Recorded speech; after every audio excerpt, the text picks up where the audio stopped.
Ми не планували цієї поїздки заздалегідь, але щойно побачили кадри зі звільненого Ізюму, ми зрозуміли, що треба збиратися в дорогу.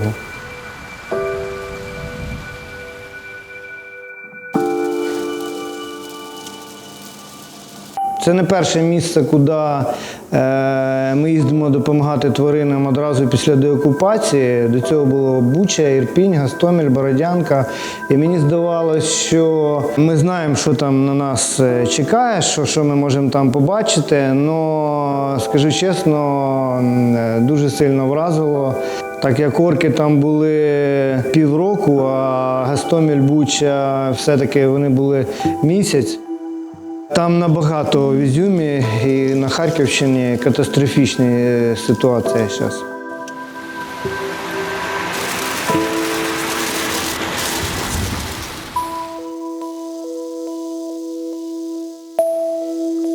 Указ о частичной мобилизации также предусматривает дополнительные меры выполнения государственного оборонного заказа. Дорогою до Харківщини ми зустрічали купу гуманітарних вантажівок, автомобілів, які везли допомогу. Їжа, одяг, медикаменти, півроку в окупації. У людей не було взагалі нічого. Харків – одне з найбільших і найкрасивіших міст України. Проїжджаючи його, нам важко було вловити очима хоча б одну цілу будівлю, хоча б одне вікно, де залишилось ціле скло. Чим ближче ми були до зони бойових дій, тим тривожнішими видавалися сигнали повітряної тривоги.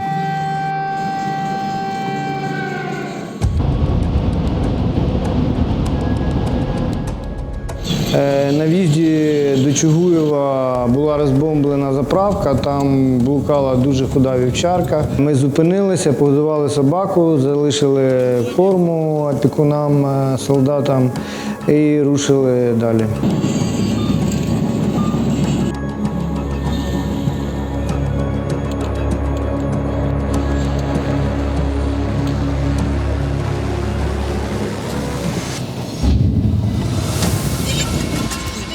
Мости були зруйновані, тому транспорт мав їхати об'їзними шляхами.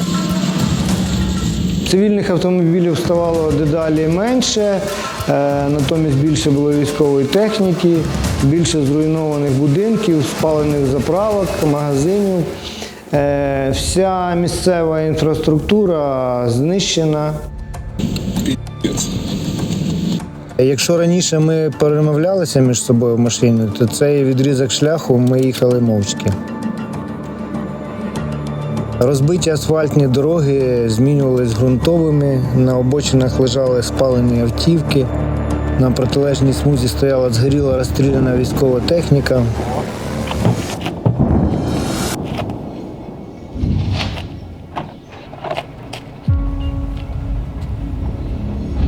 Нарешті ми приїхали в Ізюм.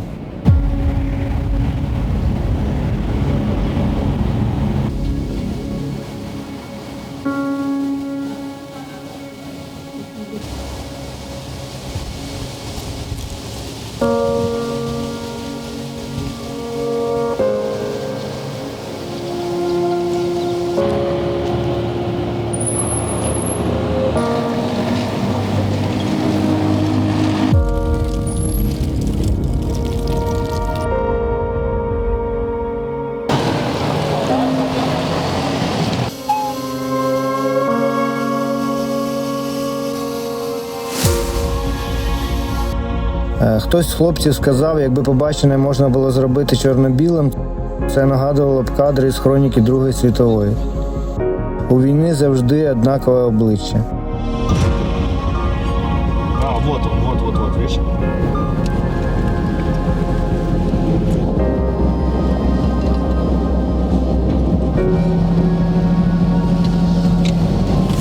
А что у тебя есть там для собак? Есть, сейчас дадим, конечно. Хорошо. Ми поговорили з місцевими і невдовзі на нас вже чекали люди, які потребували допомоги для своїх улюбленців.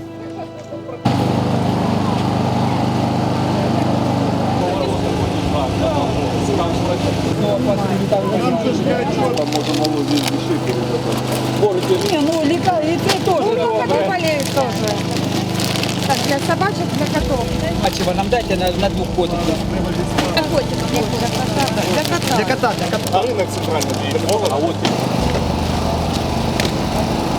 Спасибо большое. Діти, старші люди обступили нашу машину, їх було дуже багато і не лише людей. Ми намагалися допомогти всім. Бачите, як вони? И котам, и собакам. Нам никто не дает. Моя. Приходили навіть малюки просити корм для своїх улюбленців.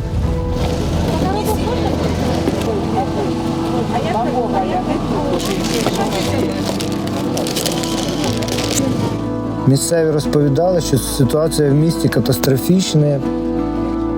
Проблема з їжею та питною водою. Магазини та склади зруйновані та розграбовані повністю.